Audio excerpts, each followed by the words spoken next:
Hello, and welcome back to part 2 of our 2-part story with Lee Goldman. Lee invented a product called the Wet and Stick for the drywall industry. The Wet and Stick is a mudless taping system that might have gotten legs if it weren't for more than a couple of issues.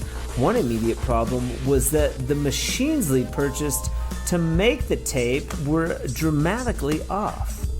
Lee had his fair share of issues, but it wasn't for a lack of surrounding himself with amazing people. You know, it wasn't just me. It wasn't just Kevin. It was we all were involved. It's a great idea. Like, it really is. Doug Holmberg, all the grabber guys. I mean, I could name quite a few of them. Sure. But we were all enthusiastic about the possibility and skeptical at the same time. It was like, sure. There were some guys that within the group that were going, this guy's fucking whacked out. Yeah, but you had Grabber, which did have a reputation in the industry. So right. that helped your cause. Which I didn't know when I made the call to tell him about the 27 feet. We discuss his relationship with Grabber and how he tried desperately to get this Wet and Stick off and running, but kept finding challenges at every turn. We talk about Doug Holmley with Grabber and how those strategic relationships struggled with the failure of the Wet and Stick. I'm very excited and honored to kick off the 2024 sponsorship series with Columbia Tools as our January and February sponsor. This is the second time Columbia has sponsored the Drywall Podcast, and I'm super grateful to them for that. Stay tuned throughout January for some exciting ice bath giveaways, all culminating into a special Rocky Mountain adventure happening at the end of February, where I'll be interviewing 2 surprise guests. Columbia Tools is a family-owned and operated business that's been rocking the drywall finishing scene for over 4 decades.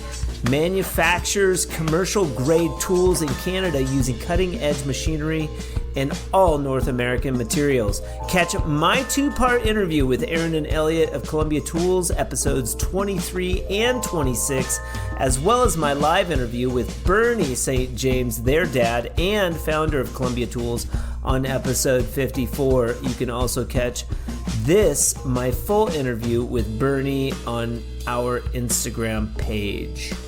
I'm excited to get into part 2 of this interview with Lee and find out just what the heck happened with the Wet and Stick. I hope you are as well. On episode 83 of the Drywall Podcast, let's just get right into it. We had quite an interview yesterday. Yeah, who was that with?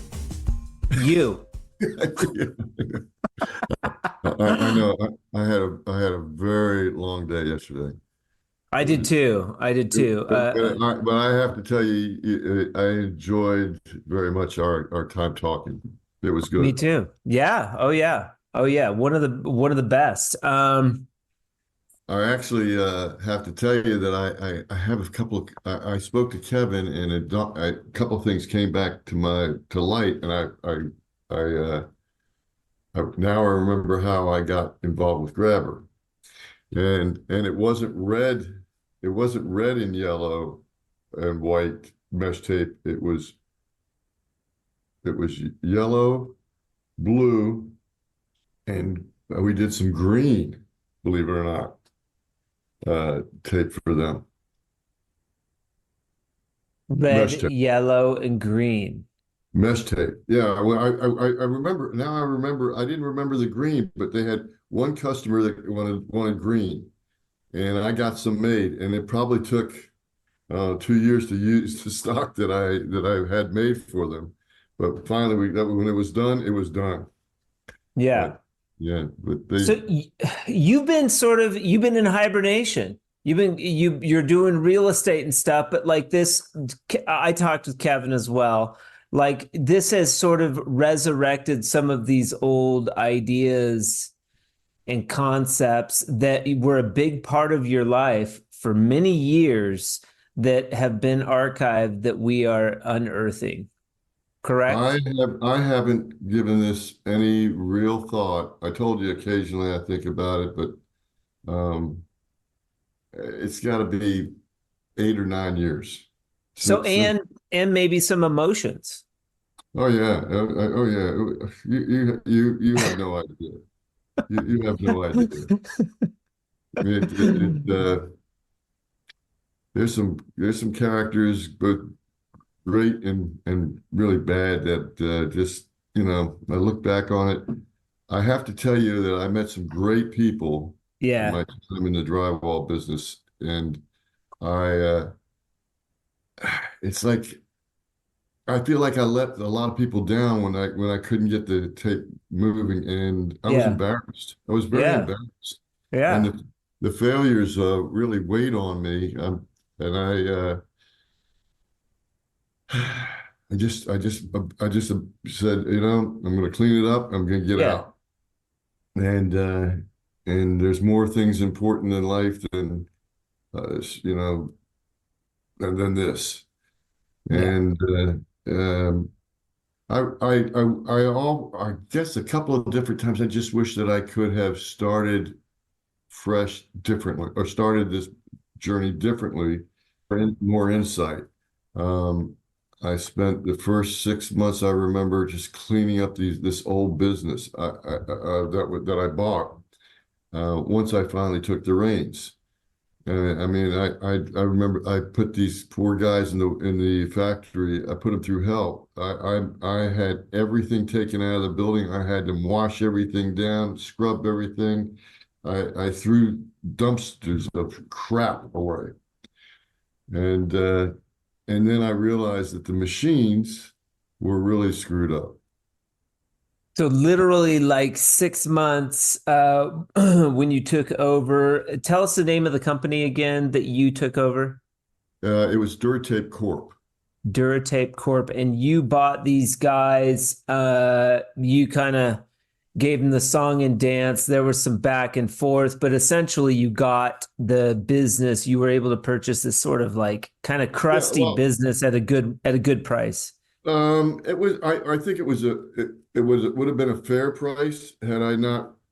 I forgot about. I actually sued these guys after I bought the place and realized that they not only had cooked the books that they presented to me, Okay.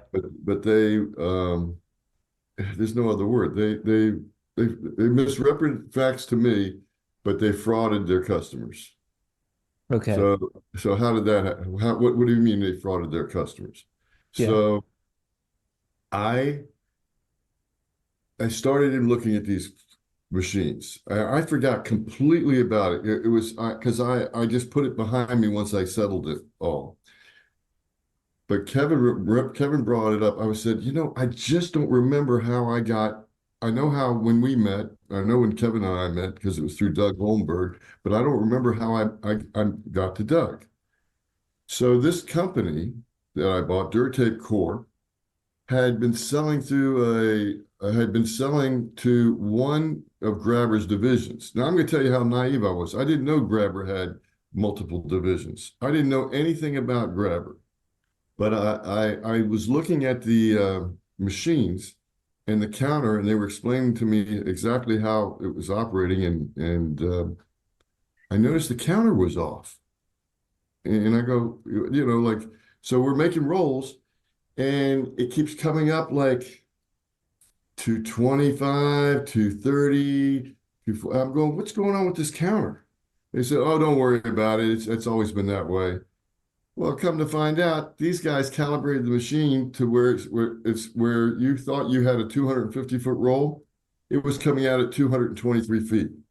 So that was 27 feet. Every single roll, that was their profit, extra profit that they didn't tell anybody about. So I told you there was something going on. I just didn't remember what it was. So here I am starting a brand new business, and I already told you about do right and fear no one, with my dad. So Yeah. So the biggest customer they had for this tape was this crazy customer called Grabber in Pompano Beach, Florida. And I'm going, what the hell's a Grabber? I mean, I didn't know who these guys were, you Yeah. know. So, and they didn't have a website on the internet back in 2004. They were, I don't know. You could look them up, but you would see their address and whatever. Anyway, Yeah. so I keep looking for these guys, and I'm seeing friggin' California, some cockamamie Concord, California. I'm going, what? So, okay. So then I called, I looked at the list. I called these people. That's their major customer. The Grabber was their biggest customer. Yeah, but they had a lot of little customers. Sure. But Grabber was like the biggest one they had. And Grabber didn't know that they were misrepresenting the feet on the roll. They didn't figure that out. They didn't measure a roll. Nobody figured it out. Wow, except for Lee Goldman. Well, I by accident. But so the first thing I did was I go back to the original owners that I bought it from. And I have to tell you, this is probably about a month into this whole, I've cleaned everything up. I've got everything going on. I've got a plan of attack. I'm going to call all these customers. I've written a letter that I've sent out, to everyone. I faxed them or emailed. I don't remember. But, hey, I'm Lee Goldman. I just bought Tape International. I'm really excited about getting involved. I know you've done some business with us, blah, blah, blah, blah, blah, all that jazz. Yeah. And I'm going to be calling you to see how I can be of better service to you, because service is the key. Anyway, so I call these guys up, and they said, "Well, a 2x4 is not a 2x4. I'm not a toolsy guy. I can't fix crap. I have trouble putting a kite together. So my toolbox has hers on it because if my wife would fix things." Not really, but that's kind of right. Anyway, so I go, you know what? I said, you know what? I got to call you back. I go to Home Depot. Yeah. I grab a guy that's in the lumber department. I go, what's the story? Are the screws, when they say it's 2-inch screws, are they 2-inch screws?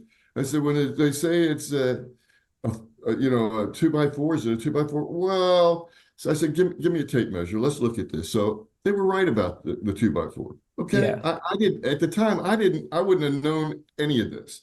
I'm a guy that's big on standards. That is specific to wood, though, and it's ridiculous. Okay, but that's not the point I'm making here. Okay. So then I go and I buy a 500-foot roll of joint tape, a 250-foot roll of joint tape, yeah, a 75-foot roll of joint tape. Okay. I buy mesh tape. I buy every friggin' tape that you can find. Mm-hmm. I had my facility was about 10,000 feet, but I could roll out a 500-foot roll of tape easy from one end to the other. And I just told these guys, I said, sweep this friggin' floor. I want it clean. And I just started rolling out the tape. So I had all these tapes rolled out, and then I rolled ours. And I'm seeing they might be, USG might have been 47 feet, 247 or 248. I mean, that's what I get it. Within a couple feet. Not what I would do, but that's okay. I guess I get it. Yeah. National Gypsum was about the same. I could see that these rolls are off a little bit, but they're like inches here and an inch there. It's not like consistent. I mean, they actually had some that were over 250. Not 27 feet. So when we rolled ours out and I see that we're like 223 or 222 or 224, I'm going, what? When I roll out the 500 footers, I see I don't know. We were at 475 or 478. And I'm going, this is not acceptable. I roll out our 75-foot tape. It's like 69 feet. I'm going, are you kidding me? I documented all this stuff. And I went out, I was smoking at the time. So I grabbed The guy head of production that was running the machines and whatnot. I grabbed him. We went outside and bought him a Coke or whatever the hell it was. And I said, he said, "What's wrong, man?" He said, these guys didn't have a problem with it. I said, "But I got a problem with it. This is not the way it is." He says, "Well, that's the way it's done in the industry." I said, "It's not. I just proved it." So I said, "I want these machines recalibrated. I want them, if we're going to sell a roll that's 250 feet and we're going to put it on the label, it's got to be 250 feet. Right. If it's 500, I don't want it. I'll give you an inch. Abso-fucking-lutely. But I don't, this is not what it's going to happen." So I call Pompano Beach, grabber, and I get a guy on the phone that accepts the shipments, and I tell him who I am, and I said, I got to speak to the guy that's responsible down there to buy, that authorizes the buying of this. Well, that would be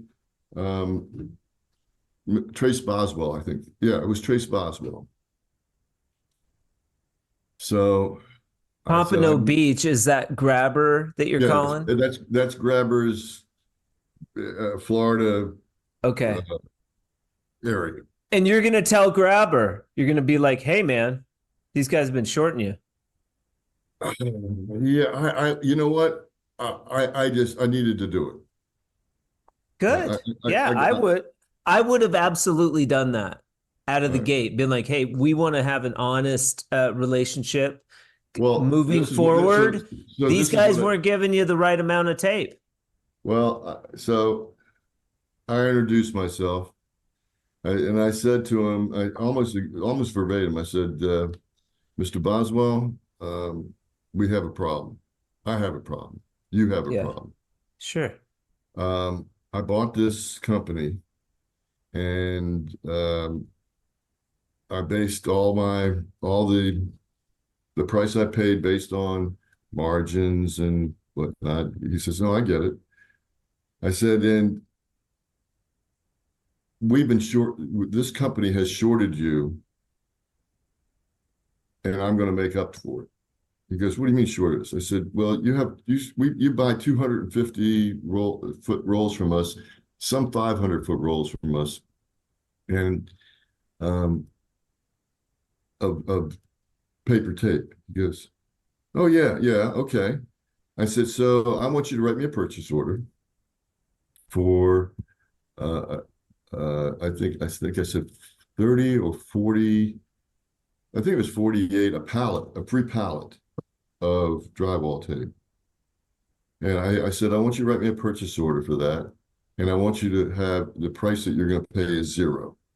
And you can wait until you have another shipment if you want, whatever. But I want to rectify this." Because he says, "Well, you don't owe me. They owed me.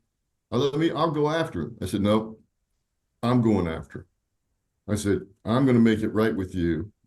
All I want you to do is do what I'm asking you, and give me a chance to keep your business, and maybe do other things." Let me hit the pause button right here, because a lot of people, if you're starting your own business, even if you do a drywall business, this is, I think, what separates a savvy entrepreneur or business person from a shyster. Now, you can make money being a shyster and skimping 27 feet per roll on every roll, and maybe you can even sleep at night doing that.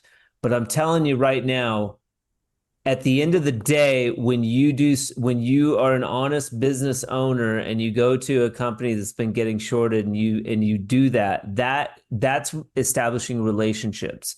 And I think there's nothing more important than that right there, that thing. And because the money it'll come, it'll be there. I mean, unless you fail, it'll be there. But those relationships and that honesty, that'll Right. You'll take that to the grave. Well, yeah. So, hey, it's funny. I forgot about this till Kevin brought it up, and he says, "I don't remember what it was, but that was the word. That was the word that we all got about you." I said, I forgot all about that. So So I called and I said to Trace, I said, I would like to come down and visit with you guys. I'd like to learn a little bit more about what you do Cool. and see what else I can do with you. He says, when do you want to come? Right. You have a client for life at that point. That guy's like, wow, this is great. We look forward to working with you for a long time. I'll tell you, I had no idea the Grabber had all these crazy divisions. Okay. I didn't know. I mean, Yeah. I was that new to the whole industry. Okay. I just figured, I wanted to learn if this guy could order, if he was doing a nice business with this former company, and tell you, they were a band of misfits. They didn't know what they were doing as far as marketing. They were like they were playing college ball from a third grade level. Okay. I mean, it was just crazy. Anyway, so I went down there, and he showed me around and says, I'm not the guy you want to talk to, but I'm going to make a call and I'm going to put you in touch with Doug Holmberg. Now, I didn't realize that all these guys at Grabber, there was a lot of people related to one another. Now, his brother Terry, who I loved, he's in California. This Doug Holmberg lives in Concord, California, and his brother Rich, who's the president of the company, they were magnificent people. I met their families. I fell in love with them, and they took me in, basically. Yeah. And I really felt I let them down. I mean, it's not. I earned their business. Don't get me wrong. Yeah. But when the wet stick failed, man. And they were worried about liability, and they had been through something similar with Sure. with the no coat Structus. And in the beginning, they just didn't have they didn't have the appetite, and I don't know what was going on in their corporate thing at the time. But they did. Let's not skip forward too much. They did believe in the wet and stick out of the gate. Oh yeah. Well, so. And believe it enough for me to go up to, they wanted me to go up to this Providence show, this builder show. Okay. I don't know if it was AWCI or some other thing, but it was a show. I mean, I had people lined up all around us. That's where I met.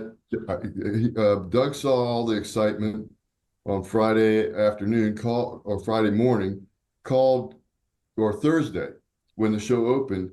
Called Kevin and said, you got to get up here, because Kevin was his product guy to go out and learn and teach and all that jazz. Kevin grabbed his kids, Chris, and they jumped in the truck, and they were up there that night. And I met him, I guess, over drinks quickly. And then we really got to know each other the next night. But I had gotten, my whole thing was I cut two 4x6 inch pieces of drywall. I put with a wet and stick on it, and I would walk around as I was explaining to people. I would just clack these things. I'd have it clacked as a joint, and I'd have it clacked. I was just clacking it, making noise. They go, "What are you doing?"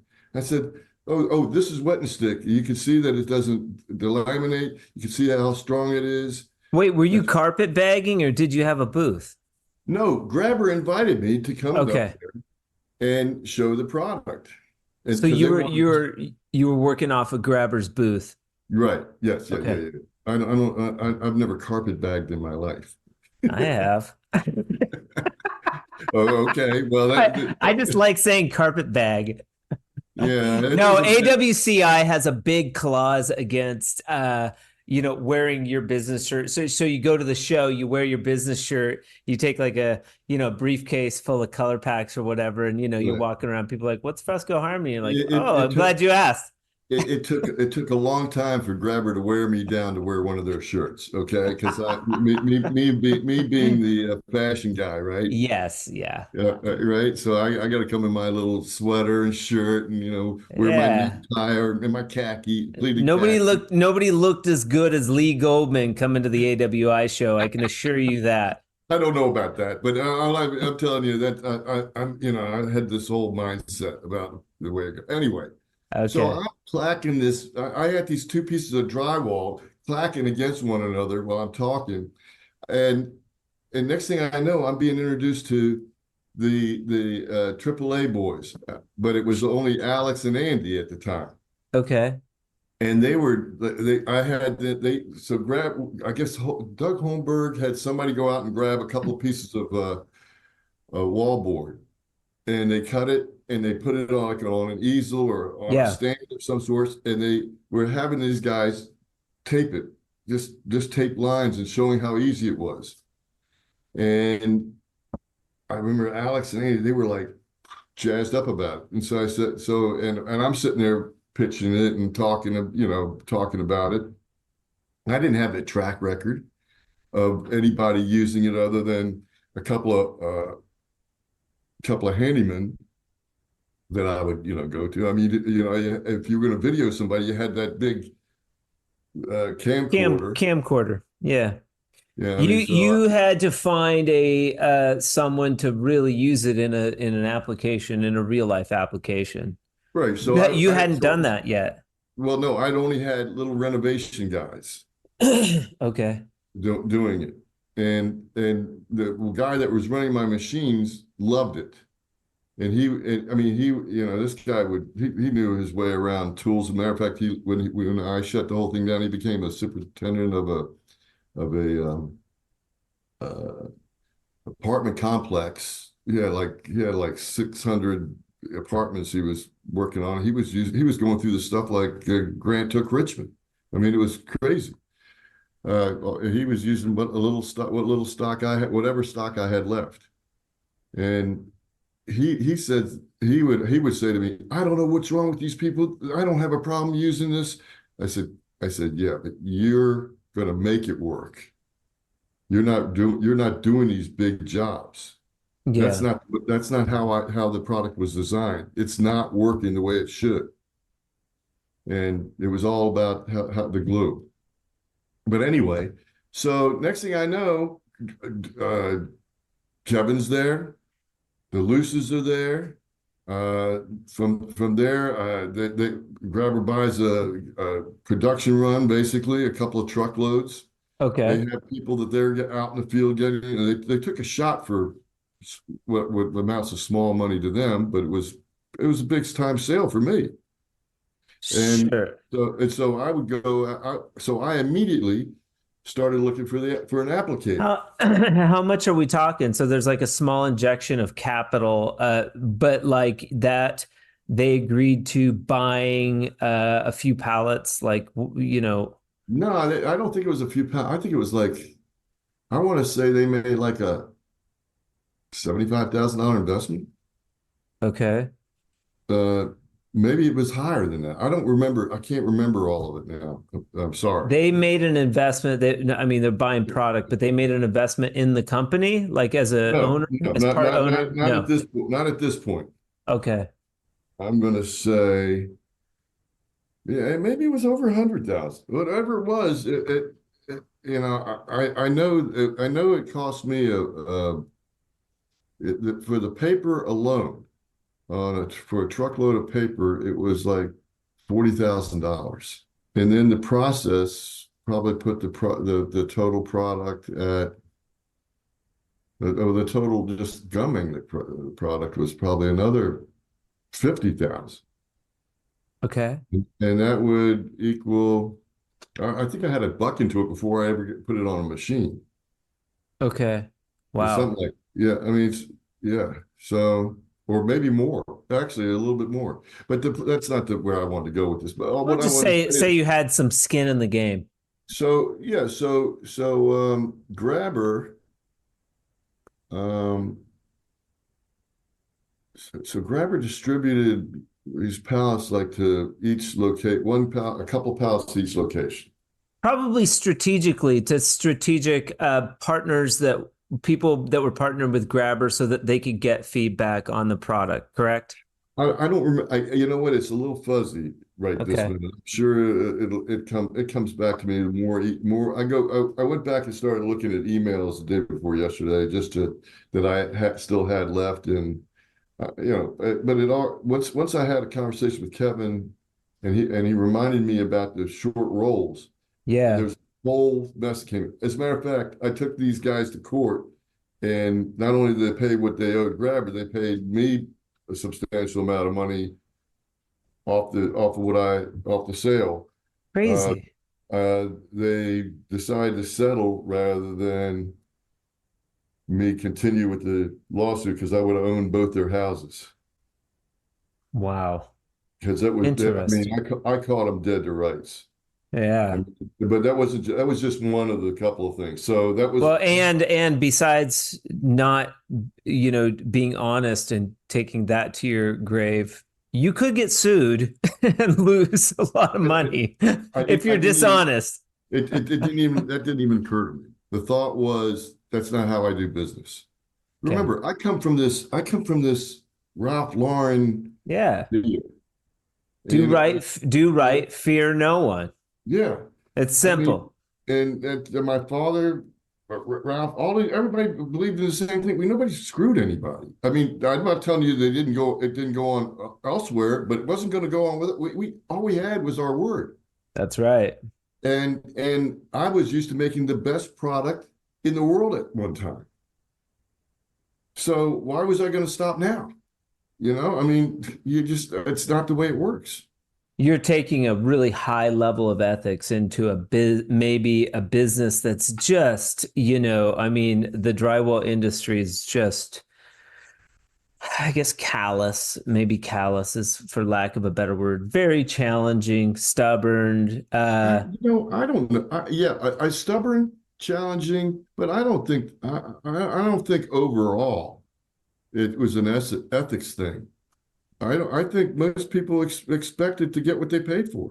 No, listen, I used to deal with these guys in Long Island. They used to buy 75-foot tape, regular paper tape, and they wouldn't buy much, but they were the most fun to deal with. I Sure. when I finally explained to them that if they bought the 250-foot rolls, they wouldn't have to buy as many times during the year, and it wasn't going to go bad. They go, oh, well, we want to keep it fresh. I said, it's paper. I said, it's not going to go bad. Keep it in the Yeah. freaking box. Yeah. Interesting. So, real quick to Yeah. back up, what products were you manufacturing out of?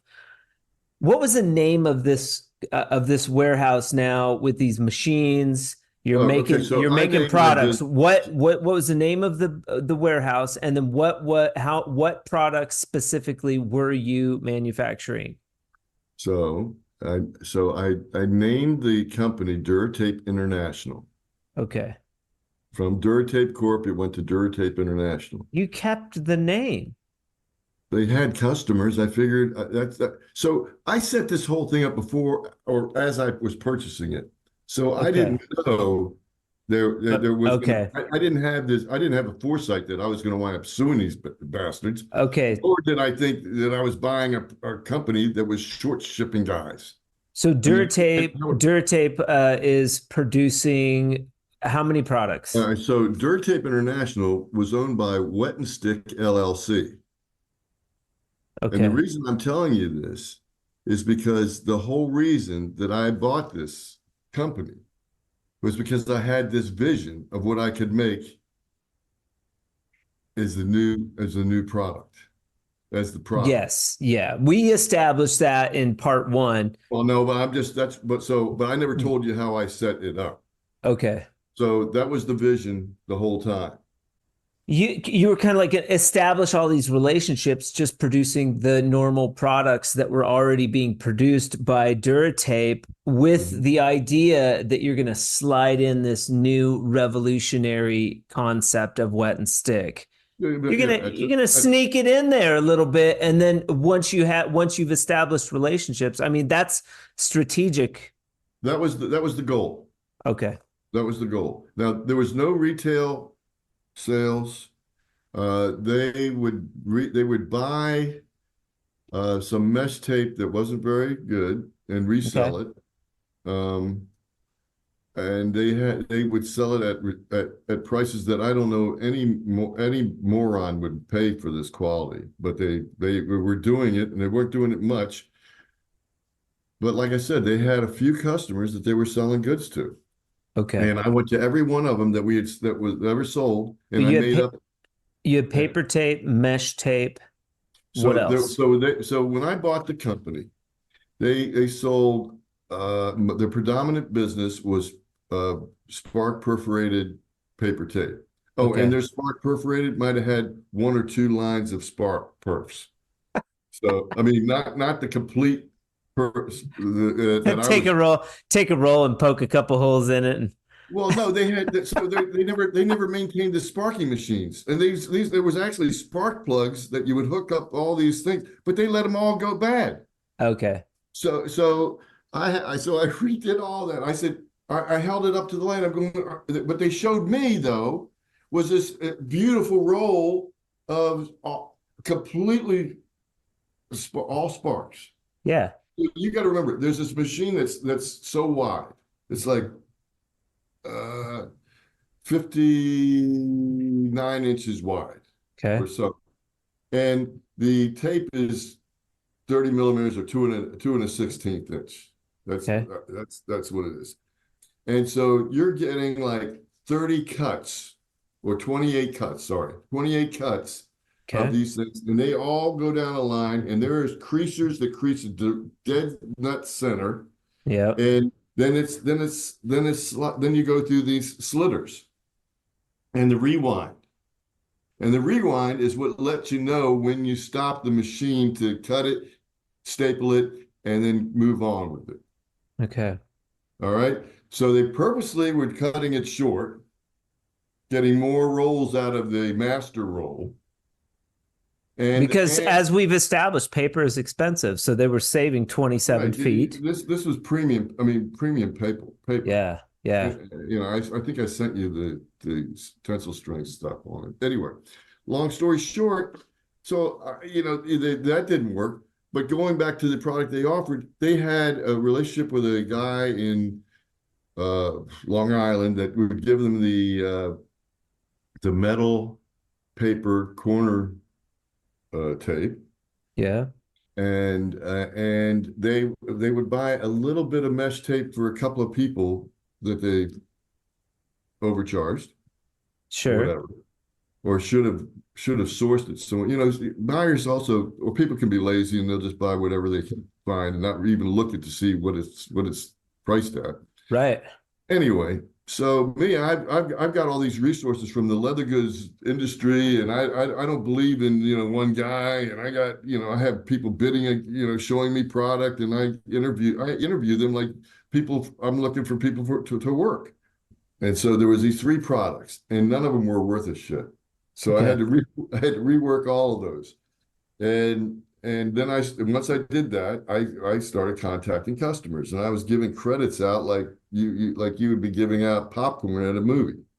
Well, let's go back to, I interrupted you. Let's go back to the 75K with Grabber. We took off from I there. don't know if it was 75K, but I'm giving you whatever. Whatever. The first real purchase. The first real purchase, Grabbers, they believe that's the wet and stick they purchased. Positive feedback. People hate it. They had a lot of tough time selling it because people they resisted change. Lee Goldman, welcome to the drywall industry. Here's tape that you just run it through this little saturator and put it on the wall. Lee. There was no saturator. No saturator yet. No, we put a broom across a bucket and put the roll on there and get it wet. Okay, so maybe a little premature. Wait a minute. Would you agree premature maybe launch for the product? I don't know. Well, I don't know about that. Okay. Because this is realistically what I used to say you could do, and you could do it. I could do it. I had other people show me that it could be done. Squirt bottle? No, sir. You throw the whole roll in the bucket of There you water. go. There you go. You And pull it out run, go. and go with it. Serious. Yeah. Because it was wound so tight, it wasn't activating and turned to a block. You could leave it. It could take up to. It could stand up to. I would guarantee. 30 minutes. No, that you could leave it in the bucket for 2 hours and it would not Oh, block. And it I would could not run block. out. Yeah, I could run out 500 feet of tape in, God, especially if you ran it through a bazooka. No, you can't. Done. You can't run it through a bazooka. No, because of the viscosity of the water. That's why you could do it with a bazooka. Will work with mud, but not with water. Because I learned that the hard way. Bazookas are efficient.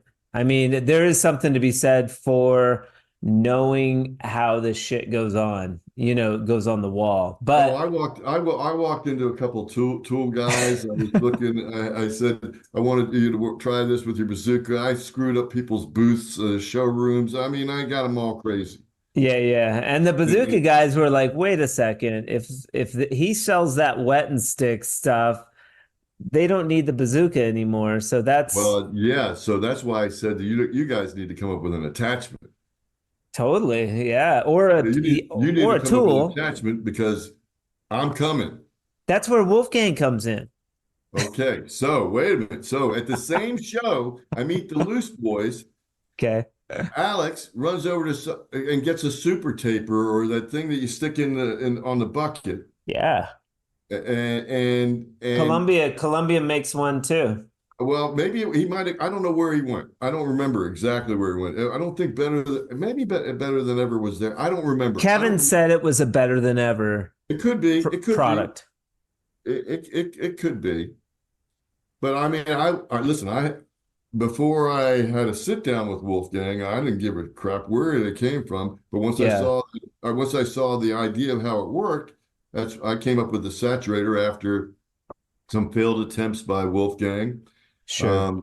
I had a guy here in New Jersey that was welding stuff for me. And I had a box. But it was Kevin. Kevin said that in his interview that he was sort of the inspiration. He brought this tool over. He saw the wet and stick and he was like, Alex. oh, was that Alex? He was like, you got to run it through this Right. machine. Check this out. And you had sort of an aha moment where you were like, oh, wow, I need to make a saturator. Well, I knew we needed an applicator, but I didn't have a vision. Alex ran and got that. So here's how it worked. So Alex, would bow to Kevin. I mean, Kevin was the guru. He kind of still is a little bit. No, I'm not saying he's not, but you got to remember, this is 12 years, 15. No, shit. This is 15 years ago.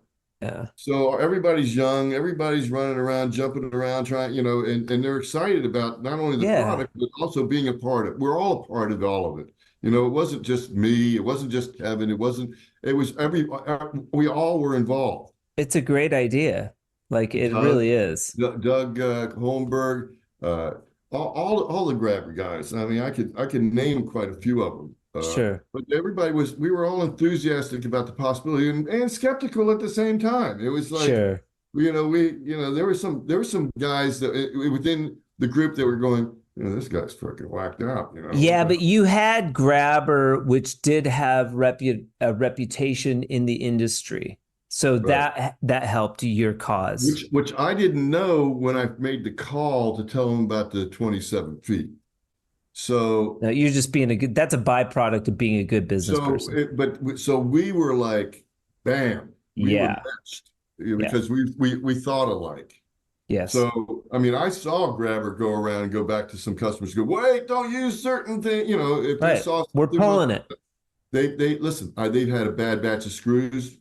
They've had a bad batch of this. We all do. That's part of manufacturing. Unfortunately, it happens. But Kevin does say that Grabber stands by their products like 100%. Absolutely. And really good company. That's what makes a good company. I mean, nobody's perfect. I mean, Ralph Lauren made mistakes and took back goods from stores as soon as he realized it. It's Yeah. not like it's, oh, let's see if we can get away with it type of thing. It's like No. you're on it. So anyway, um, so it was a challenge. So once that we saw that there was a possibility with the better than ever tool, we needed to embellish that. Now, everything that Better Than Ever made was out of heavy metal. Nobody, me included, we weren't thinking about the practicality. I mean, after all, if people are going to use these bazookas, that's not a light tool. And I mean, that's why you see these arms. They do consider weight, a lot in those, and the composite materials, the not just composite, but some of the new Predators are very lightweight, Okay, but what year are we talking about?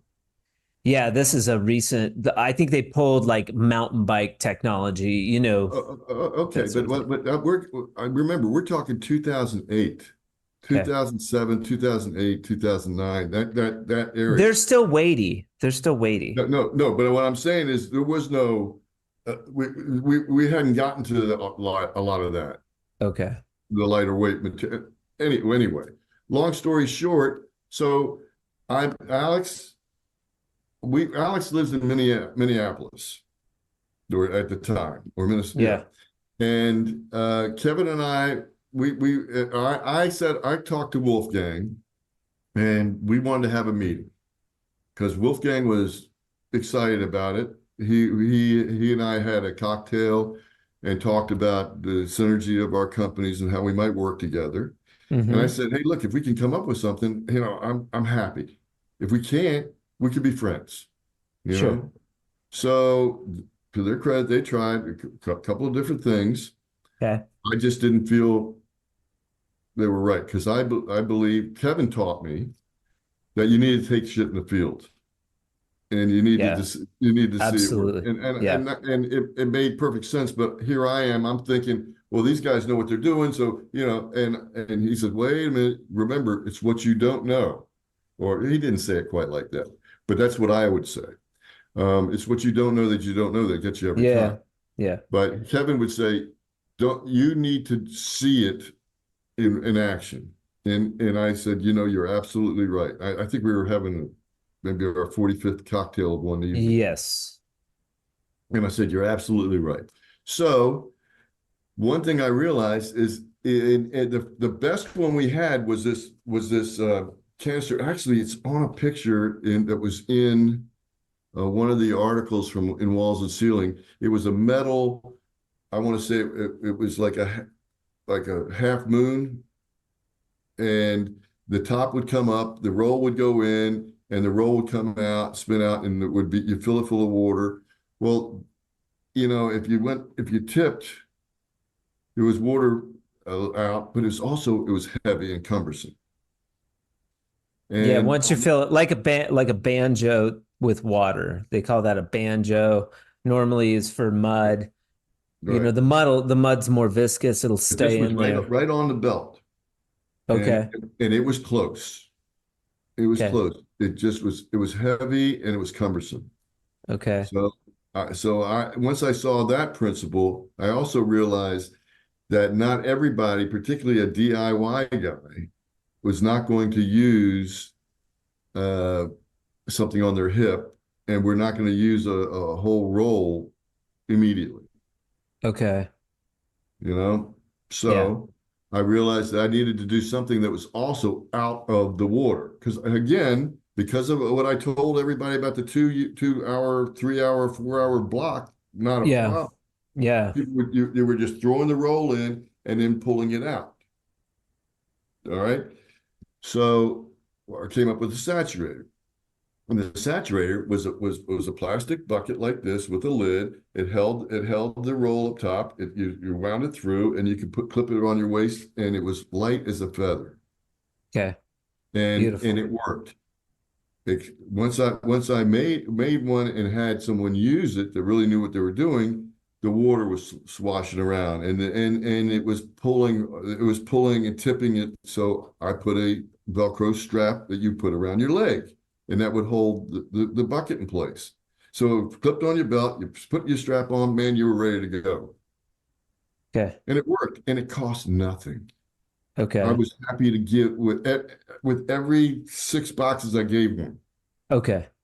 Yeah, yeah. Cool. I mean, it was like, I don't know, it cost me like $4, Okay. maybe. You know, I don't. It was it might have been $5, but whatever it This is was. cool. Okay, this is cool though, because now instead of making a belt, everybody wears a belt. Everybody loves belts. You make it a belt. It looks beautiful. It's the best belt. It's made by the saddle guy for the queen. Right. He's the best leathers. Right. You're inventing something now. There's a different kind of excitement there. Stop me if I'm wrong. Like No, there's a you're right. different kind You're of right. energy when you're coming up with something new that because now it's never been made before. Now you're figuring out, you're solving problems that don't exist. And it's a lot of fun. And I can see like you're lighting up when you talk about this application technique that never even got legs. Like, so you've got the saturator, you've got the wet and stick. Who do you give it to? And I got even though I hate the product, I've got a mesh tape business that's going like crazy. So Okay. I told you about DAP, right? Yeah. Yeah. So Yeah. I'm We talked selling about DAP. I'm selling truckloads of that. Not only that, I was thinking of something else last night. So when somebody wants to distribute it, as long as they had the name Wet and Stick on it and had my address or how to reach us, I would private label it for them. Okay. So I did grabber labels with Wet and Stick. I did Beautiful. I had a company in Australia, Plasterex, that Okay. I did label for uh, reliable tapes in England. They do all kinds of tapes. Your Great, only request was that it would be like Australia Tools by Wet and Stick or whatever. whatever. Yeah, yeah, exactly. Or as long as I had some identification on there, my logo, something. I had no Real problem. quick, how did you come up with the name Wet and Stick? I mean, there's obvious reasons, but It might have been something that the original owners were dicking around with. Because I told you, I saw they were trying playing around spray with adhesive or something. something. And that's how I got the idea. And listen, I was buying the company. I didn't care what I told them. So Okay. I think I talked about it in their office with them. Did you like the name Wet and Stick? Not really. It's funny you mentioned that because Kevin has been talking about if I ever wanted to come back into it or whatever. We'd I have to said, change the name. but I would never do it again under Wet and Stick. But Yeah. I would I'd have a good time with it. I'd go, you get it up quick with Wet and Stick. Right, right. Yeah. Like I No, said, it's catchy. It's no catchy and it's little kind blue pill needed here. Get it up quick with yeah. Wet and Stick. Yeah, yeah. Yeah. Taper's Little Helper. Yeah, exactly. Yeah. Yeah, exactly. So yeah, so it was tough getting, but I think the grabber then had me on the road with him. If there was a show, Okay. I was there doing the song and dance. Okay. And I enjoyed it. Yeah. And then I met Heath. Heath was selling for me in the Midwest. Uh, Yeah. Independent guys. Grabber was selling their customer base, and they were all big L&W and this and that, and Yeah. and they were trying to get us into Home Depot and uh, all. Just they were the big going after the big boys, Right. and I was very interested in the lumber yards. Okay. 84 Why? lumber or cat. Why? No, I get it. Why the lumber yards though versus like like the Um, Chaparrals, the GMS and the FBM, L and okay. W. Those are drywall specific. Seems like that's where you want to go. Well, I didn't say not. I didn't say not. No, I didn't want those. I just said, but you also had a lot of guys buying local.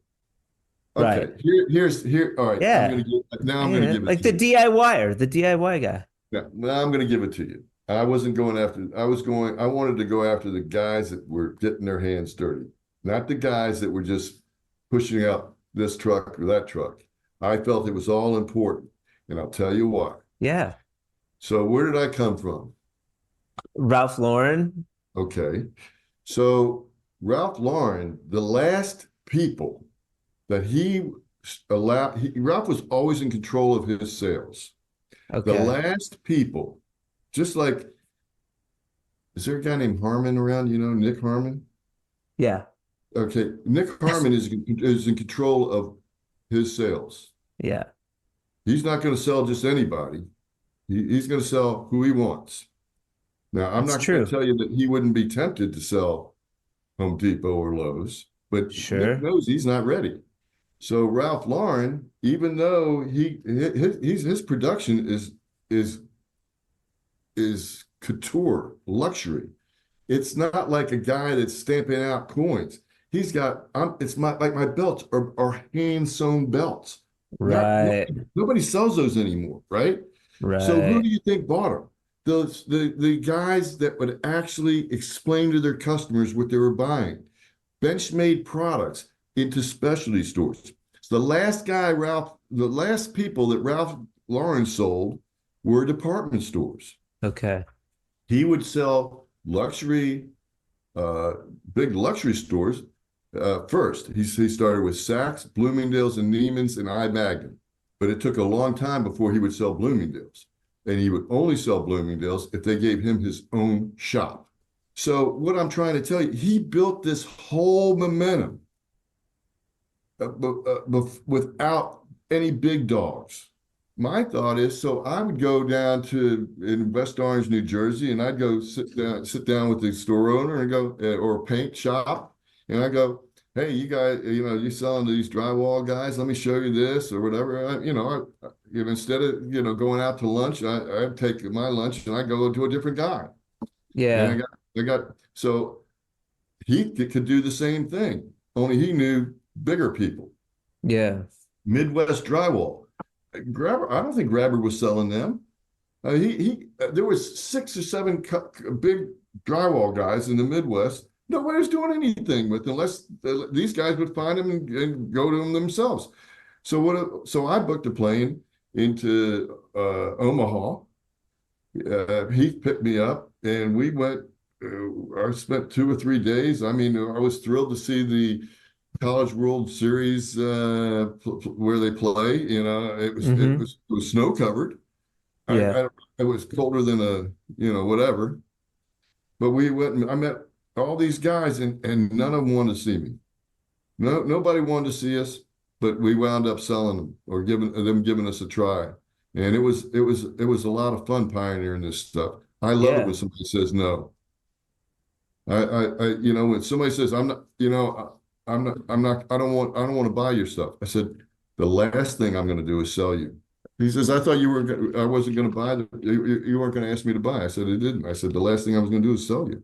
And it was fun. It was fun. So, and then he did it, I guess he did his ex-wife's house or something, Yeah. and sent me pictures. And I guess that was before I guess it was his Yeah. future ex-wife. And liked it. Liked the wet and Loved stick. it. Loved Yeah. it. Oh yeah. Yeah, he's Heath is in a good position because he was running a company. Kevin would bring him all of these fantastic, cutting edge ideas. He would vet them, and then Kevin would have he'd be like he could tell people, okay, this works, it doesn't work. Heath was the test kitchen. Yeah, yeah. He's a guinea pig. Yeah, yeah. Um, And but it, he was a thoroughbred. So here I am. I can't keep anybody around long enough to run sales. okay.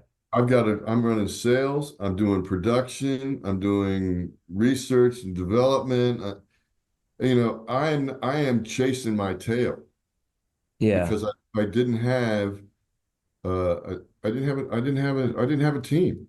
a I did team. what I did at Ralph Lauren because I had a team. But I told you that's where I had all these arguments with my father. And then I was guilty of doing it myself, but I just didn't have I didn't have Ralph Lauren behind me. I didn't have anybody around me to let me build a team. And the guys Interesting. that there's more to the story, but these guys that wanted to that said that they were going to be there, and there was a team of 3 guys. They virtually didn't put any money in, just wanted to collect. And I love the guys at High Tool in my next chapter, and I couldn't deliver because I didn't have enough hands. And every time I asked for help, I didn't get any. And I'm not going to mention any names because I don't want to dredge up any kind of nonsense. Yeah. But Yeah. I shared all my stuff. I wound up giving them I put my patent up again for the saturator and all that jazz aside for them to be partners, so we'd have room to run. And they didn't deliver. They got scared. They didn't understand the business. They had their own business. They had a deli in Yonkers, and they had real estate here, and they were involved in stuff there. But they didn't give me the support I needed, and all I needed to do is put up a letter of credit so that I could just function. Yeah. I spent a lot of money doing this. Yeah. So we would say that's one. There's a many factors to why the wet and stick didn't have legs. One of them was and we talked about it. Kid got sick, had sick kid, money, but also this commercial project that failed. What happened? And you're saying the tape didn't fall off the wall; it bubbled a lot. It bubbled. It bubbled on the seam. It's supposed to go in the seam and stick to the tight. Got to be tight. And it's tight, and the adhesive did not do what it had done previously. So what's the ramification of that, though? It's not just one person you're selling to. You have tons of people that you've sent the product to. It's out there. You got Grabber backing you. Wolfgang threatened to make a saturator. You've got Hyde, and so so a lot of this stuff is all in the beginning.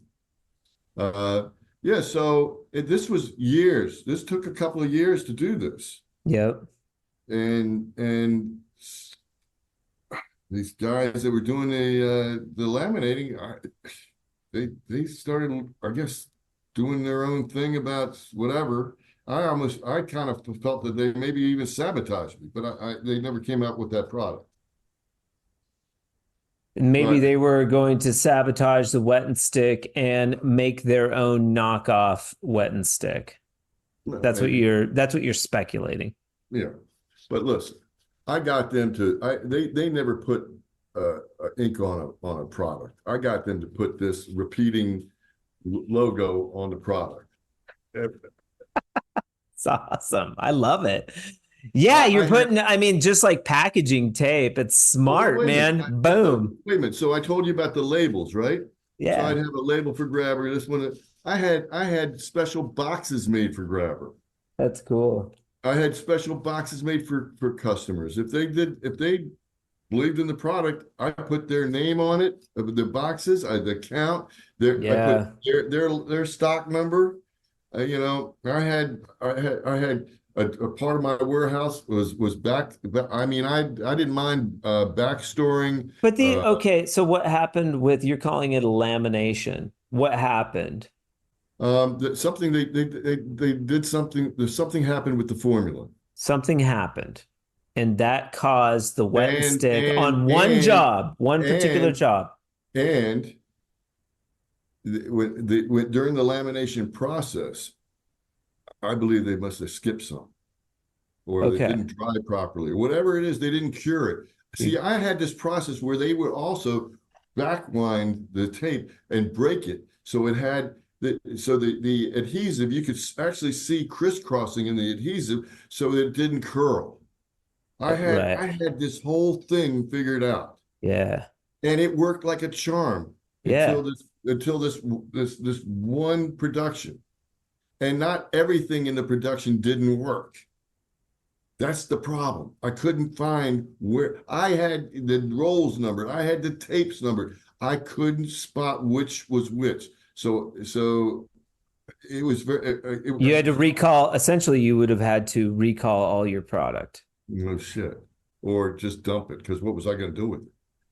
I did recall, I recalled a bunch, You but said, then I hey, realized, don't use this stuff. then I realized, well, what am I going to do with this stuff? So I had dumpsters full of this stuff. This is hundreds of thousands of dollars of money just being thrown away. And I couldn't recycle it because it had the adhesive on it, even though the adhesive was biodegradable and 100% green. But paper guys want paper. They don't want paper with anything on it. So I mean, it was a mess. It was a mess. Yeah. And Yeah. And nobody wanted and nobody wanted to stand up. Okay, so you don't give up right away. You No, don't give no. up. You're like, I still have product that I can show that demonstrates it works. okay. All right. So I mean, not everything was bad, like I said. Okay. But I had to go into boxes and test stuff anyway. So I went up to Massachusetts to one company. I went to New Hampshire to another company. I went to another place here in New Jersey. I went all kinds of places. Did Grabber pull out at this point? They certainly weren't going to sell wet and stick till I could tell them. But you still continue to limp along. You're like, I can't let it go. Oh, no, I wasn't limping. I was going full tilt boogie. Because you're selling the fiber tape too, still. Yeah, I am. But so I'm down to the nubs as far as my money goes, right, as far as my input goes, and so I made restitution to Grabber by giving them fiberglass mesh tape and regular tape to get even. Okay. As even as I could get. It took a while. You felt bad. You felt bad. I felt terrible, but I wasn't going to quit. I just knew I sensed that I couldn't count on Grabber any longer, and I had other customers that I didn't want to endanger. Some of this stuff went to Australia that was bad. That was a fiasco. I tried to make up as best I could with them. I don't think I ever made them completely whole, but I got pretty close. Are you looking for an investment at this period? Yeah, but I'm also I can't get investors when I don't have a guarantee resources that can make the product that I need. The laminator guy fucked you. Pretty much. And so you needed another person like that, but those guys don't grow on trees. Right. Okay. So I don't want to give away too much of this. Goddamn laminator guy. What the fuck? What was their problem? They wanted to blame the paper. The paper wanted to blame the matter. The paper never changed. Let's solve it. Let's solve it. You're shooting yourself in the feet. I'm out here selling your product. The more I sell, the more money you make. I am like the pimple on the asshole of an elephant. Weird. It's like, it was too small business at the time. They didn't see, nobody looked at the big picture. I would go to dinosaurs, fucking dinosaurs, man. That's why this industry is corporations, and they were smart. They were smart in that, they didn't, this was going to be a new business for them. So they didn't want it. I have to also tell you, we're just climbing out of, life is not the way it was in 2010, 2011, 2012, 2000. There were tough times in this industry. And now I'm saying our industry, because now I am full-fledged. I have been baptized, man, and now I was not beat by the economy. I was beat by the quality of production that was always unquestionable. It was unquestioned. these guys never had a problem. I never had a problem with them. And then all of a sudden, this lamination starts coming out wonky. That's pretty Well, hardcore. That I is a know. hardcore accusation, and even if it was Well, like, even if it was purposeful or accidental, still, it's like, how do we rectify this? so initially I thought it was purposeful, Sure. and there's still a little bit part of me that wonders. I always liked the owners of this place. I always thought that they were good, but I saw a different side of them. But then I also realized that one of the guys that was always their mechanic and their chemist, so to Yeah, speak, yeah. he left. Okay. So I said, is there any correlation between this guy leaving and all of a sudden we have a problem? Right. Absolutely not. We know what we're doing. We've been doing this for 100 years. Blah, blah, blah, blah, blah, blah, blah, like how dare I? So that relationship became irreparable, and they knew I was. I'm a speck of lint compared to a rug. That's how big these guys are. Yeah. Yeah. And even though they have all these ISO checks in place, whatever, they screwed the pooch, in my opinion. What Because other products was I had tests, I had all the proof I needed. I had tests on the paper, test on the adhesive, test on all this stuff that I had. You can't imagine. I'd sit at home with micrometers checking the tape and the weight and everything. It didn't matter. It didn't yeah. matter unless I was going to have some lawyer, Yeah. not some lawyer, an attorney take this on a contingency because I didn't have it. Was there a contract in place stating that they had to keep at X amount of quality? No, no, No. it was always on the purchase order. Okay. I mean, they offered me like 50 off on the invoice, but that's not an admission of guilt. They were saying that they were doing that out of the kindness of their heart. And I Yeah. said, that's not cutting it. Yeah. Because because I bought and gave them the paper, Yeah. and 50% of their process doesn't take care of the paper. Right. They've ruined the paper. And well, not only that, but I went you know what? I went with my lungs. I took everything. I'm not talking about one truckload of paper. I'm not Yeah. talking about one small run. This was the biggest run I had done to date. Ugh. I mean, I'm telling you, I was manufacturing truckloads of this paper, this tape, this paper, this lamination, this paper, and it was out, Yeah. The wet and stick. boxed, special packaging, Yeah. every one of them. This you don't just send out the paper. All this was shrink wrapped. When I thought I had, I mean, I kept getting with different manufacturers to finish the product. Once I sold I kind of gave my machines away to this one manufacturer when Sam got sick, and they said they would make stuff for me free for a year or 2 years.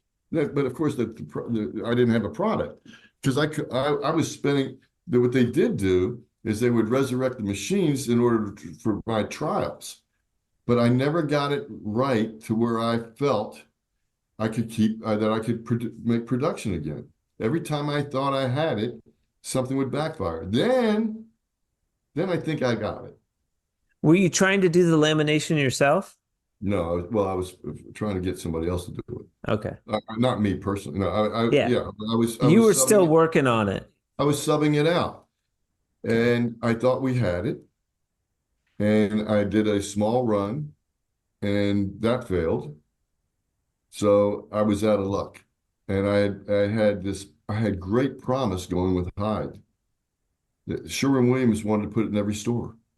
Okay. They Hyde made all these displays. Well, as you said, that's where you shine is you see the whole direction of it. Like you just couldn't fucking dial that product. You couldn't, I mean, after that failure, it was like you couldn't get it back. I mean, Grabber would see me and doing stuff with Hyde, and they were saying, "Is the production ready yet?" Uh, And I said, I'm still working on it.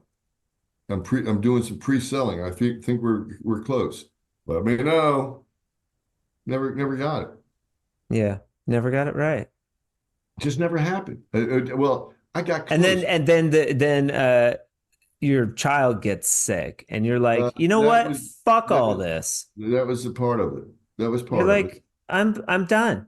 It was I've it wasn't totally, but by the time Sam got well enough for me to get really back into it, uh, it was the ship was sailed out of yeah, there. it lost its momentum. Yeah. So, what does Lee do? We get post wet and stick. Thank God, your kid's okay. So, Yeah, Sam is now he took two transplants, but he's there. he's He's doing there. well. So that's He's leading a good. normal life. That's a little happy caveat to the story. Just, what's Yeah, important, actually, what's really important, you hey, know. I am I have to say that I am pretty happy. I miss the involvement. I'm sure you Yeah. saw that I had the enthusiasm. Yes. I think Passion. I had the formulas to make this thing really roll. I just didn't have the capital, and I took my shot with it. I would love to have another opportunity at Hey, some you know point. what, Lee? That's more than 98% of people get to do. So, like, and not only did you have a shot, you've ran successful businesses. Like, Yeah, yeah, it's not like you have one shot and you failed. It was like, you are an no, entrepreneur. And when you're putting yourself out there in the world and with your idea, that failure is inevitable. This is, I think, a misconception about entrepreneurialism, and most of them fail. Like, this is another yeah. aspect of being a pioneer that people don't realize, is that you really have to have a different level of tenacity and stick to itiveness in anything you do, right? Right. I tell you, I regret that I didn't get a chance to realize the success with the people that were in the trenches with me. I will tell you Yeah. Okay. the guys in Australia, the guys in England, but Yeah. the guys up at Hard Tools, but in particular, I have to say, Grabber. Those guys. Yeah. So I don't Yeah. know who's around anymore, but It's like, dude, I was selling in Belgium. I was selling in Spain. yeah. I know what the market is over there. They Yeah. loved the product. They were thrilled about it. But when I saw that I couldn't produce it, I had this tape company over there, and I unfortunately I don't have any reason to be involved with these people. Uh, Reliable source, but they were fantastic people. They had great Yeah. energy, great insight. They were right there with me. We were very similar in our enthusiasm and our integrity factor. But how can I sell them something that I can't make? Yeah. It was and I but I knew I could. I'm still no. I Yeah. get a call from this one guy that's close by. He says, "You ready to take another shot? We just need a little dough, and I'm ready to go." And Okay. if about the adhesive, I mean, he would love to put this his competitor, this laminator, in the ground, Okay. but I don't have it. I that's where the sponge is all squeezed out. Yeah, yeah, yeah. And you're doing realty now. Did you jump right into real estate? And why real estate? Um, no. If the answer is no. I didn't know what I wanted to do. I didn't. Okay. God, I was pretty depressed down. I was Yeah. pretty down. I and I certainly went through my doubting of myself period. Sure. Kick, I was I spent more time kicking myself, and I was embarrassed to I didn't stay in touch with that much anybody either. So I sold insurance for a year, Okay. got my insurance license, and I, even though I love the people I met, and they still call me to this day. As a matter of fact, I've sold them houses. Yeah. But I just didn't like it. Yeah. It wasn't my thing. Um, I had all throughout my life, since I guess since the late 70s, early 80s, I bought and sold my homes. I Okay. bought and the first thing I did when I sold my business in my the polo campaign business, I bought a piece of property with a guy and we developed it in Brooklyn. Okay. Uh, and but before Brooklyn became what it is today, I mean, you can't even get in there. Right. And Excellent. and then I just dropped that once we completed our sale, whatever. I know houses, know a little bit about all this stuff, so got my real estate license. I interviewed like 20 different realty firms here, and I met a guy that was about my age, but he had been doing this for like 35 years, and he had the right personality. And actually, it was the last guy I saw, and I I love didn't that even want. you didn't apply, you interviewed them. I like Yeah, that. yeah, exactly. Yeah, yeah. So I was kind of thinking I was going to go with this other firm, and I wasn't real thrilled about it. And then I met this guy, and we clicked. And I had told him right up front, I said, I've already made my decision, but I'm going to give you the courtesy of an interview. He goes, Yeah. "Oh, really?" Oh, Yeah, really? Thanks, yeah. asshole. And Never mind. he became my mentor, and You know what? I would hire a person on the spot if they told me that. Yeah, I might consider working for you. well, he's my mentor. I love him. We were good friends. We play golf Yeah. together. Yeah. But it's not thrilling to me. So before I got involved with wet and stick and the Duratape, all that jazz, I really wanted to do this deal in England, this Viella. I felt like I could be the next great luxury brand. Yeah. Yeah, and unfortunately, I just did, it was just one of those things. But I spent a lot Yeah. of time on it. And then Yeah. once I did I said I didn't even want to do this Duratape at first. When it was first, brought up to me, they had to coax me for months. And then then I got the bug once I got in there. Uh, yeah. Yeah. But anyway, so I love the idea of helping people. Right now, people trying to find a home is a big deal. Yeah. I'd like to be able to be more of a consultant, I guess, for people that want to be able to have somebody confidential that's got some experience to kind of help them Like a mentor. move their business forward. You have a lot of experience. More board than actual hands-on. I think at this stage of my life, Yeah. Yeah. I would love to be able to resurrect a product like Sure. this. Uh, that would be that would be fun for me. But I don't know that I would want. I don't have the same energy to Yeah. do all the running around. I mean, I would do Yeah. everything. I would be on the fork truck. I would Yeah. be. Yeah. I did. Everybody would go home. I'd get on the fork truck. I'd move it around. I'd get things ready for the next day. I mean, I just loved it. I was like a peacock running around, but I was a humbled guy.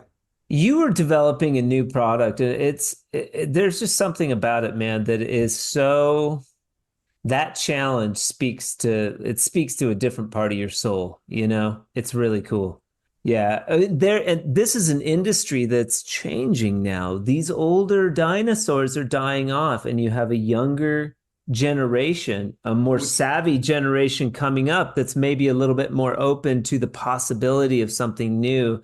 And that's exciting. That's different, where you Right. get younger people that are like, they haven't done it this one way for all these years. They're like, oh, colored mud, that's cool. Oh, wet and stick, yeah, give me a roll. I'll try that. That's a totally Man, different attitude than, I've done it this way. My grandpa did it this way, and this is the only way to do it. the number of fine men's specialty stores that are out there today, you can count them on your fingers and toes. Sure. You can't, there's no way of duplicating what was done back in the late 60s, early 70s to now. I mean, Tommy Hilfiger and Nautica and a few other, J. Crew couldn't have existed because there was no Ralph Lauren. Ralph Lauren showed them the way.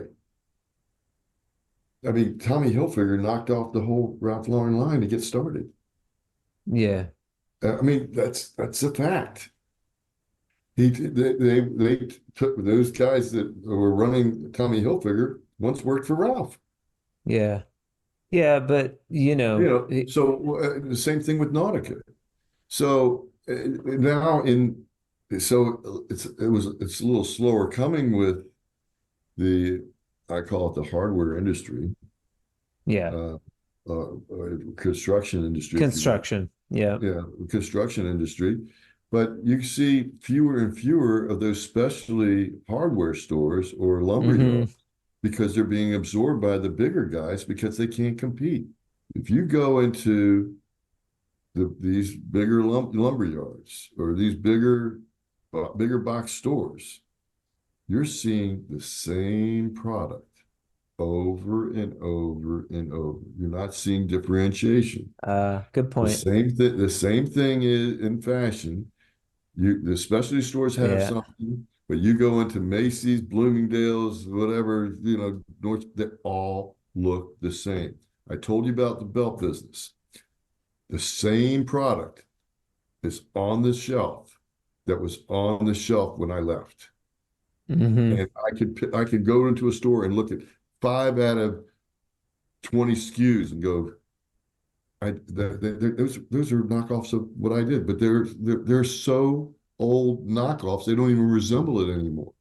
This is the concept. So I'm seeing the same thing when I sell homes. So what do I see? I see renovation products. I see new homes. I see the choices that the builders are offering the future homeowners.